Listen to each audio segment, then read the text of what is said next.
Pi Day. Somebody says, yeah, this is one of the problems that you have when the moderator is an engineer. So Pi is 3.14, today is March 14th. Okay, moving on a little bit in the agenda. This is a talk I've been waiting for. I saw the agenda get put together. The title of this talk is something that we all heard about over the weekend, right? This has been in the news. Everything, everywhere, all at once. What a spectacular way of framing it. And this is, of course, delivered by one of our most important and closest colleagues and sponsors for this organization, President Lynn Pasquerella of the American Association of Colleges and Universities. There's a longer story here in terms of a longer relationship that I've had with Lynn and our organization has had. One of the reasons why this conference didn't happen last fall has a lot to do with because of the grant support and the original launch through Olin College, and then the grant ended, and then what do we do now? And the end of that story is that we are affiliated with the AAC&U. With the graciousness of President Lynn Pasquerella. I was calling her and asking her, how do these sort of organizations that deal with education on a broader scale, how do they operate? What does the pie chart look like of your operating expense, and how much of it comes from gifts and how much of it comes from dues and so on? And to make a long story short, she said, why don't you just join us? And we had a bit of a conversation with attorneys and things, which took a little bit longer, but we are not part of AAC&U. It's not the same organization, but AAC&U is our fiscal sponsor, so that if you wanted to make a gift, for example, to the CLTE, you would actually make the gift to AAC&U, and they help us to facilitate meetings like this with their administrative support. Lynn is one of the most influential academic leaders in America. I don't think people recognize that. She's so humble and sits here and has breakfast with anyone. The AAC&U is an international organization comprised of 1,300 colleges and universities, whereas the CLTE has about 15 now, okay? She's a philosopher by background whose work has combined teaching and scholarship with local and global engagement, and has written extensively on medical ethics, metaphysics, public policy, and the philosophy of law. How's that for breadth? Her most recent book examines the role of higher education in addressing some of the most pressing contemporary issues at the intersection of law, ethics, and public policy. She's a former president of Mount Holyoke College, so she knows what I was talking about yesterday about college presidents being sort of a priest that people confess to. She has received numerous awards, honorary degrees from 8 universities, was named one of America's top 35 women leaders, and is the former president of Phi Beta Kappa Society. So, Lynn, we are anxious to hear about everything, everywhere, all at once.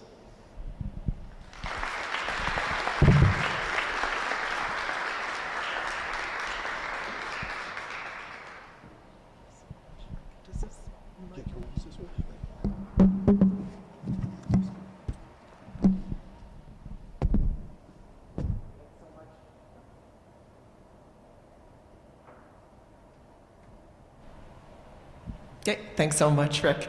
It really is such a pleasure to be here.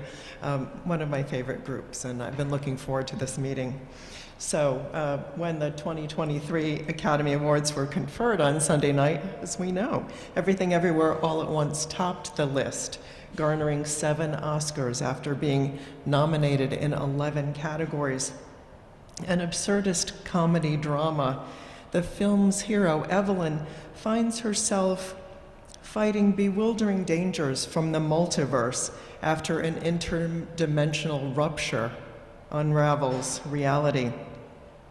Turns out that the fate of the world is in her hands, and she must find newfound powers in alternate versions of herself to battle Jobu Tupaki, a malevolent agent of chaos whose power resides in a black hole-like instrument of destruction with the appearance of an everything bagel.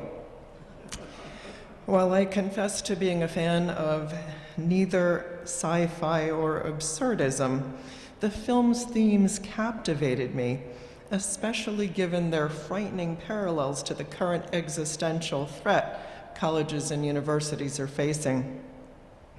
The increasing politicization of academia has precipitated a fractured reality, issuing forth attacks that seem to be targeting everything, everywhere, all at once, within this ostensibly post-truth era.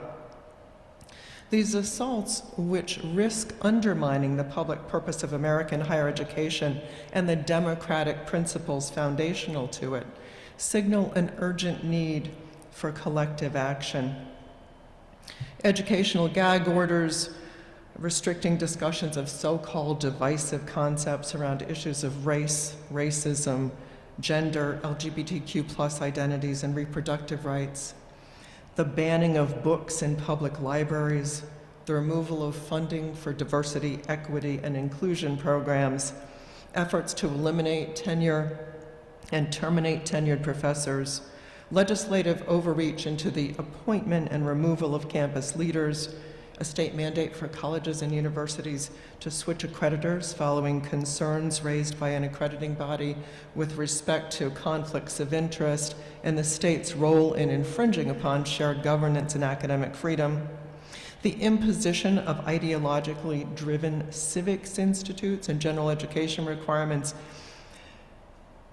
and the imposition of those rooted in the values of liberty and the Western tradition, while turning critical race theory into an epithet, and recent proposals to measure the economic value and opportunity costs of academic programs at public colleges and universities that would require state institutions to prioritize graduating students with degrees leading to high-paying jobs, each constitute a monumental threat to the distinctively American tradition of liberal education.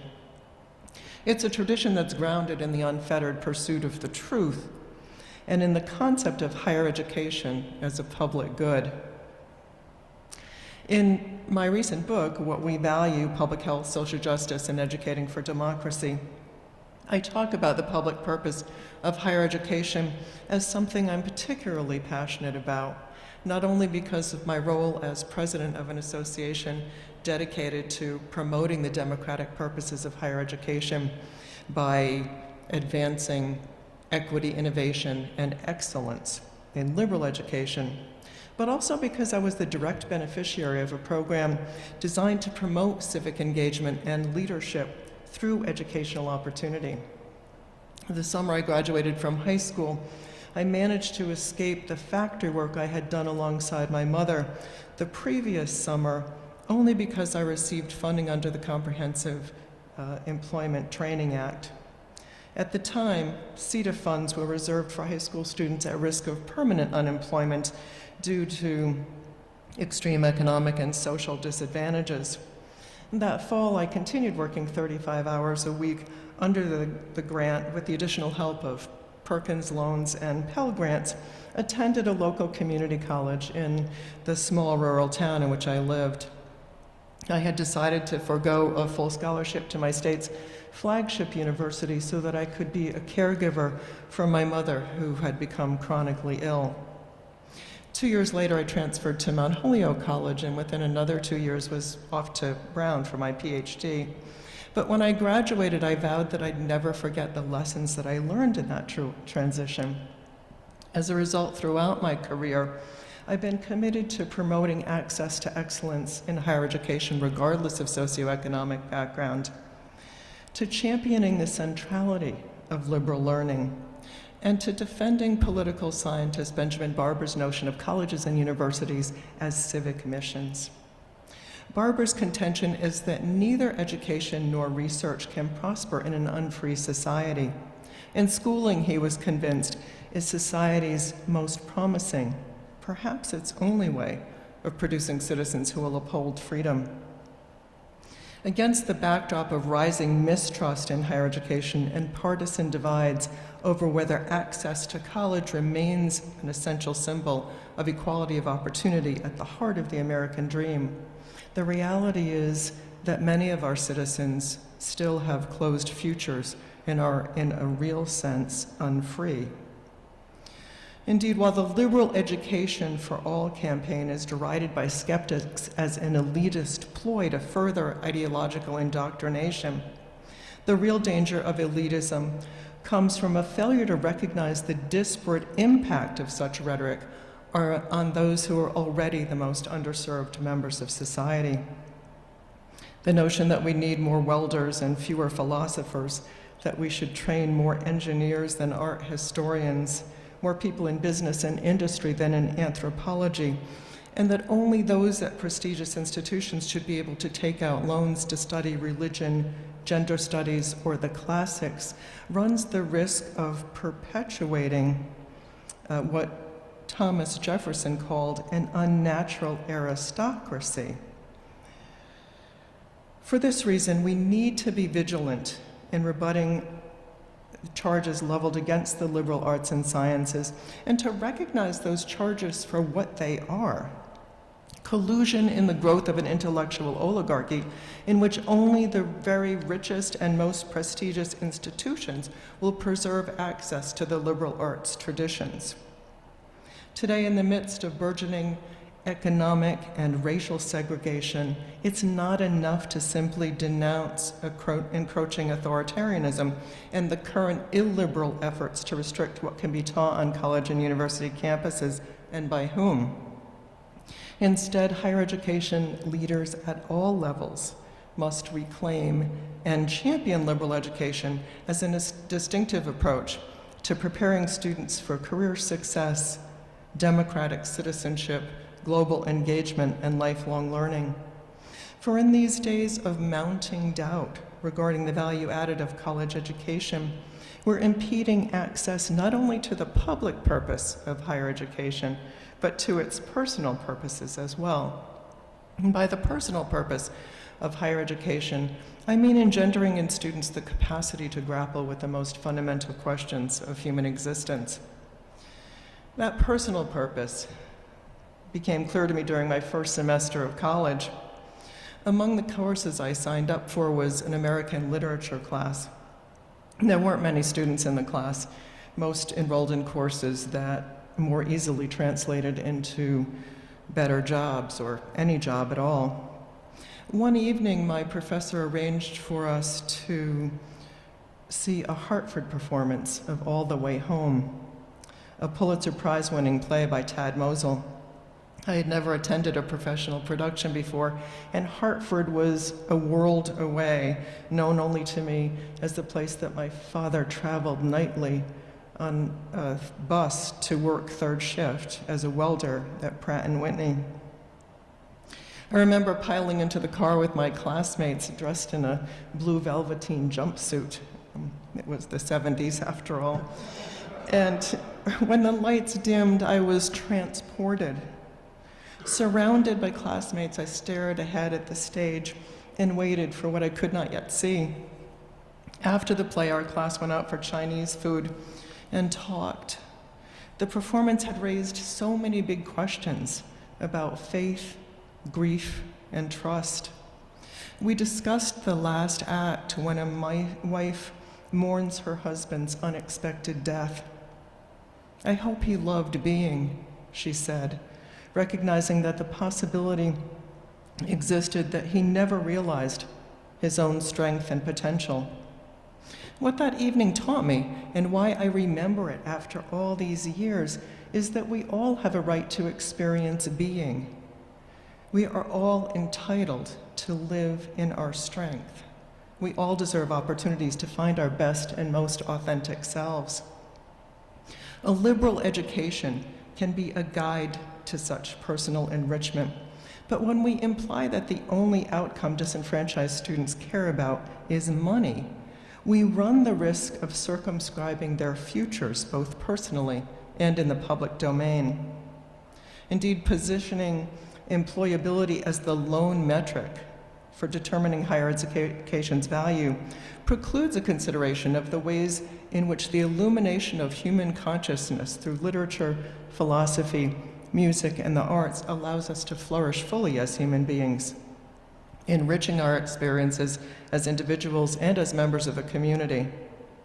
Eroding democratic access to the more substantive avenues by which learning enriches us all jeopardizes that kind of personal fulfillment and educational development.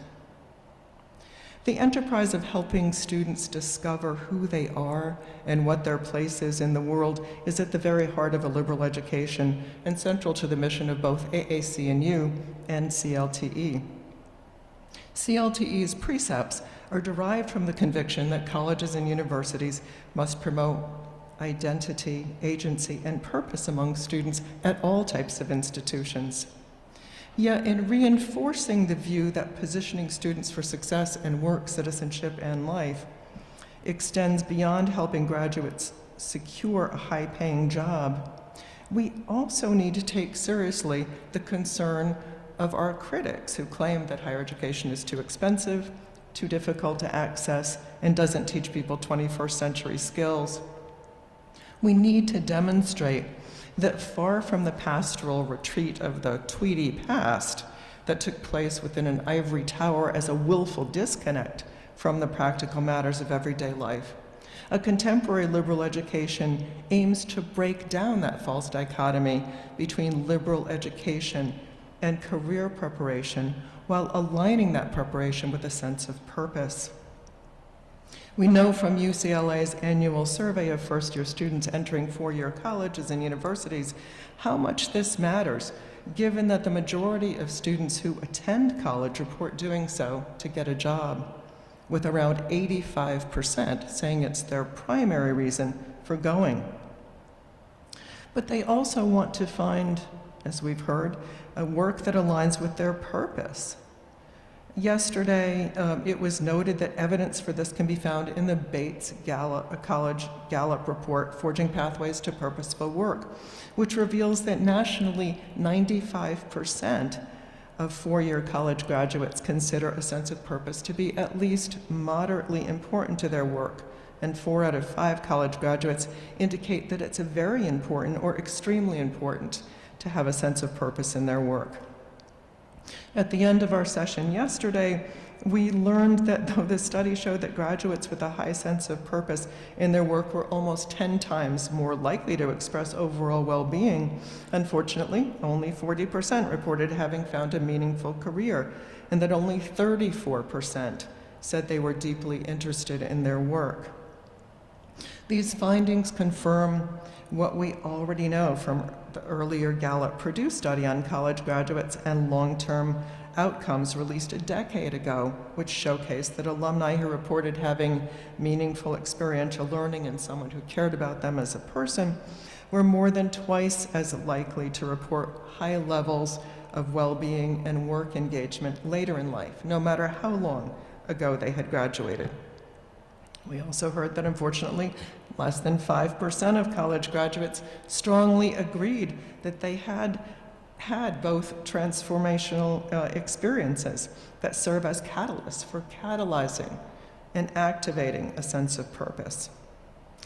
That sense of purpose, defined in the recent Stanford Mellon survey as an active and enduring commitment to achieve something that's meaningful to the self and of consequence to the world on the self, has been associated with motivation and energy, resilience under pressure, a sense of identity and direction, academic and vocational achievement, and physical health and well-being throughout the lifespan. I couldn't help but think of the implications of these studies when watching Everything Everywhere All at Once, which is at its core a film about the quest to find purpose in a seemingly meaningless existence. Evelyn, the protagonist, is suffering from what doctors would term demoralization syndrome, a malady often afflicting her when confronted by their own mortality, and characterized by a sense of helplessness and loss of purpose. She's failed at everything she has tried, from karaoke to teaching, and is caught up in a cycle of drudgery, despair, and a subjective sense of incompetence that has led to hopelessness and existential dread. Her floundering laundromat is being audited by the IRS. Her marriage is on the verge of collapse, marked by her husband Wayman filing for divorce just to get her attention. And her contentious relationship with her daughter Joy reaches a new low when Evelyn introduces her hypercritical father, Chong Chong, to Joy's girlfriend without acknowledging the true relationship of their true nature of their romantic relationship. Joy, who embodies Jobu Tupaki in the onslaught of alternative realities, jumps from universe to universe, killing different versions of Evelyn in a search to find a mother who will understand her. When the two women find themselves standing together in front of the everything bagel, the swirling mass of everything that collapses onto itself and becomes the pit of oblivion, Joy acknowledges that for her, this image represents the truth and a chance for release from a Sisyphean existence. She explains that nothing matters, and if nothing matters, then all the pain and guilt you feel from making nothing of your life goes away. Thus, Joy represents the nihilism that Evelyn is on the verge of embracing, seen when announcing at a birthday party for her father, another year pretending we know what we're doing, but really we're only going around in circles. Nevertheless, despite her overwhelming sense of purposelessness, Evelyn desperately tries to find something worth living and fighting for. Whether we like it or not, helping our students confront and respond to the same kinds of unavoidable questions about the human condition is part of our responsibility as educators. When I taught at the University of Rhode Island, teaching pre-med students and medical students at Brown University, I would begin my section on death and the meaning of life by asking my students to give me the name or tell me anything about their maternal great-great-grandmothers. I taught this course, large sections of 120 students for a number of years, and yet not once did I have a student who was able to give me that information. And perhaps things would be different today with the advent of Ancestry.com and other genealogy services. But I would say to them, so here's a woman who is responsible for your very existence. Is there any hope that 150 years from now, anyone will ever be able to say anything about you? And if not, does your life really matter? And this was a cruel thing to do, I admit, especially in the fall semester as darkness descended early and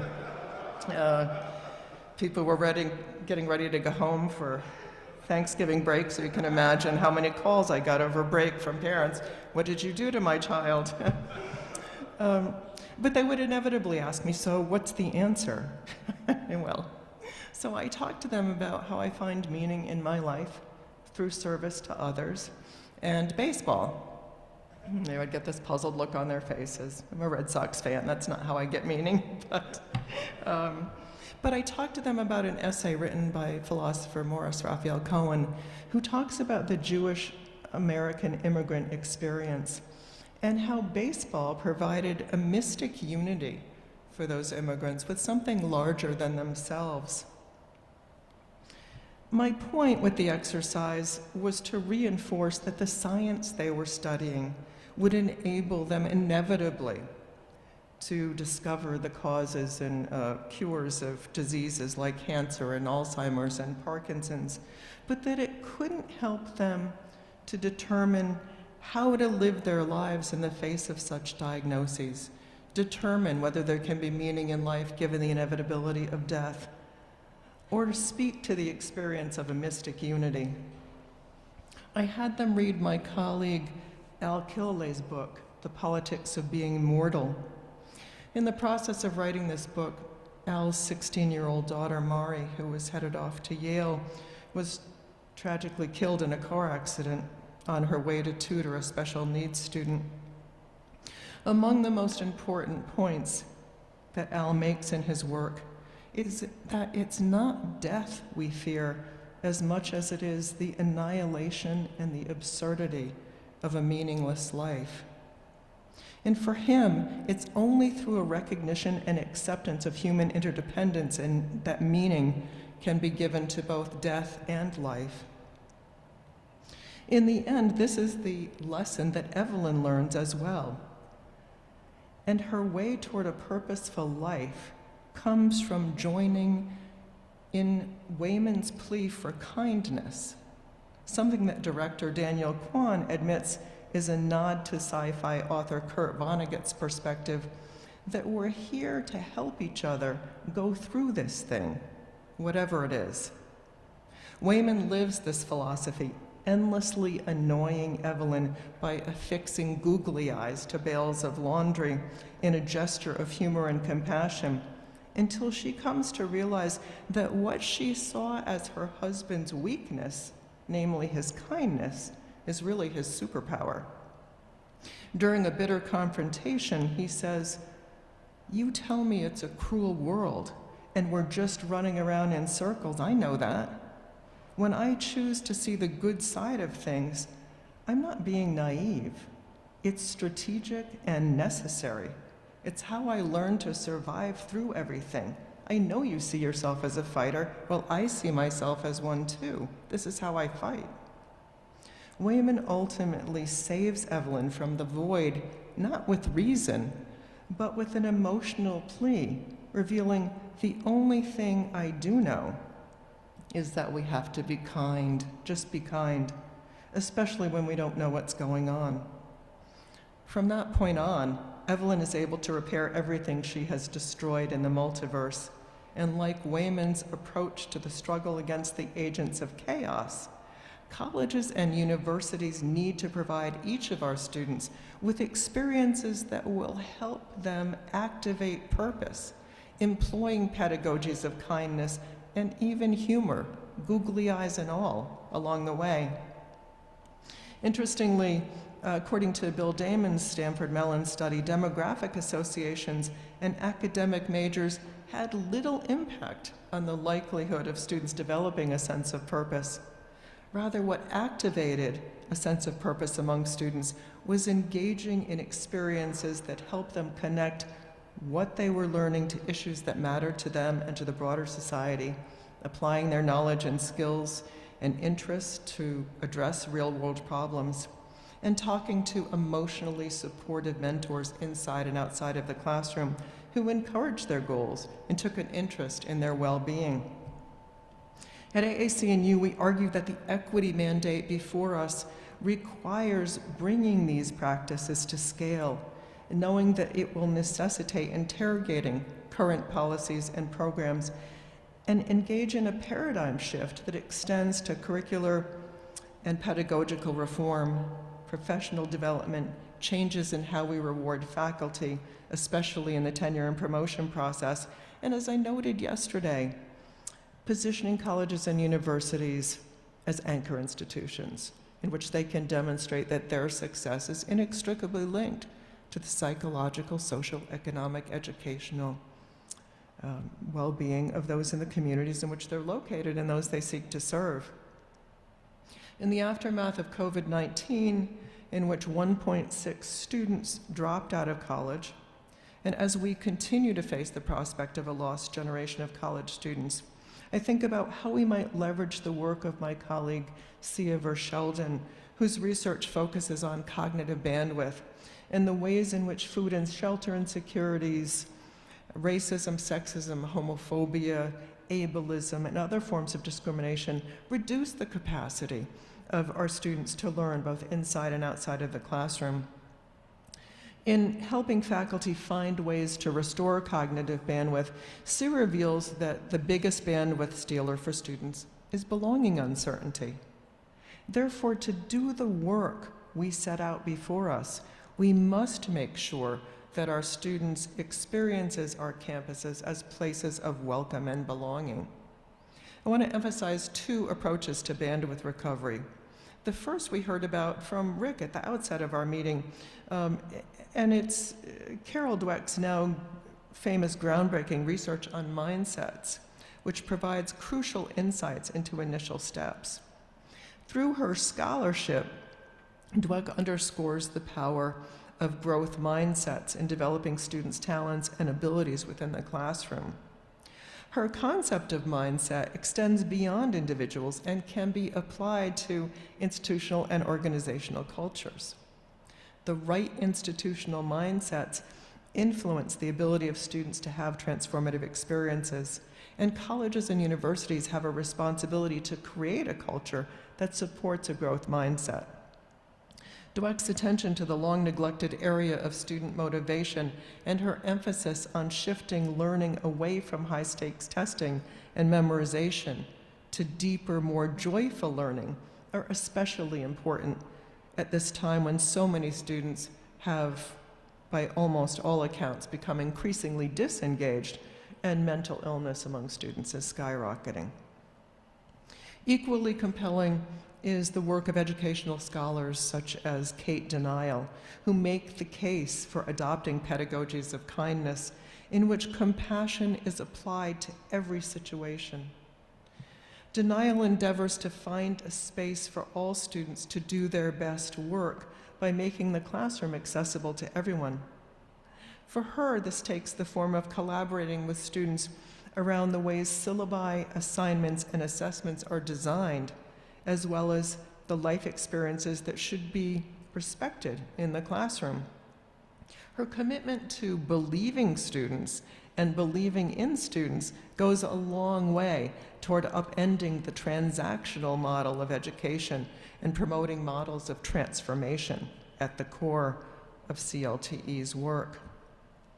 In Everything Everywhere All at Once, Evelyn eventually finds herself in her form and is able to live the full potential of her life, seeing her world beyond the front door, finding her passion, and aligning the person she is with the person she hopes to be.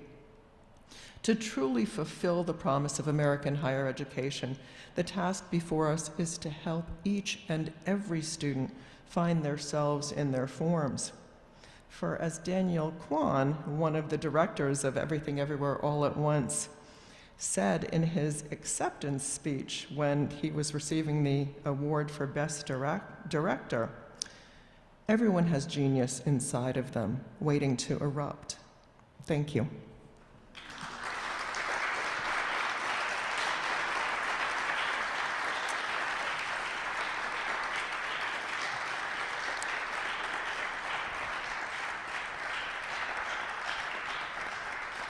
So do we have time for questions? Yeah, I'm happy to answer any questions.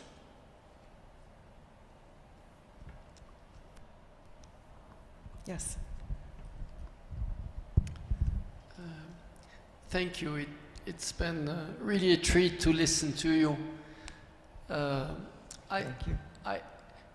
I come from overseas and I had not heard about the movie before I read the title of your talk, so I watched it on the flight. And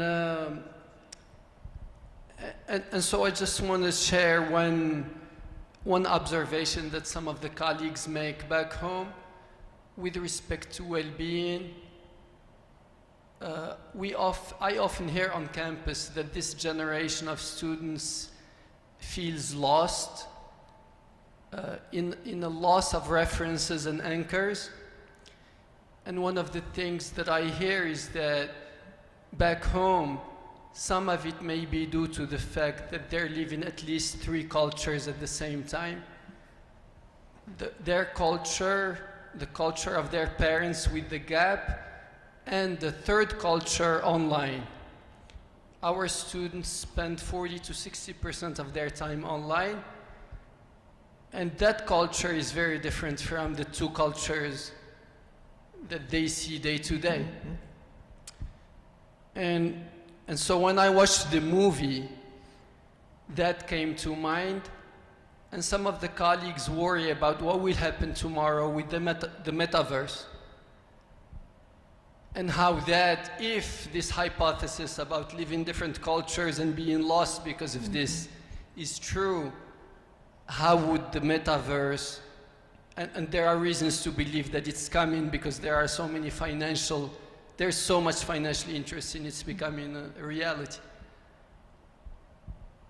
So I just want, and listening to what you're saying today, I really want to borrow your speech and have our faculty watch the movie and read your speech and work with it. But my question really to you and maybe to colleagues who may be interested is how you see this question of well-being having to be addressed maybe even differently with the advent of the metaverse. Yeah, it's such a good question, and thank you for watching the movie in preparation. I think we need to turn increasingly to the kind of work that Bob and his colleagues are doing that we just had showcased this morning, because this fractured reality that we are existing in will lead to more of a need for people to grapple with these fundamental questions of human existence, meaning, and purpose. And we haven't provided any mechanism. You know, in my book, I talk about the concept of death as un-American and how we view death as a failure and so distinctly un-American, and the ways in which we all need to overcome the kind of moral distress that we are experiencing through resilience bundling. And yet we don't focus on these things because it is un-American. Now we live in a globally interdependent world, and rapidly changing technology means rapid obsolescence, and so there is an increasing sense of aimless frustration. How do I move forward? I don't know. There are no roadmaps, and so more convenings like this, paying attention to it and getting the word out about why this is more important than ever if we are to achieve our mission, and as Rick started us out with, restore that public trust in higher education. Thank you.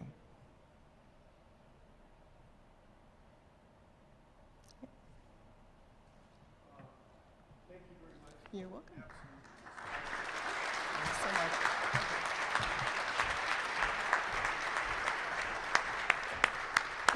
10 minutes. We're scheduled for a break now, so let's take 10 minutes and come back about 10:20. Okay? Thank you.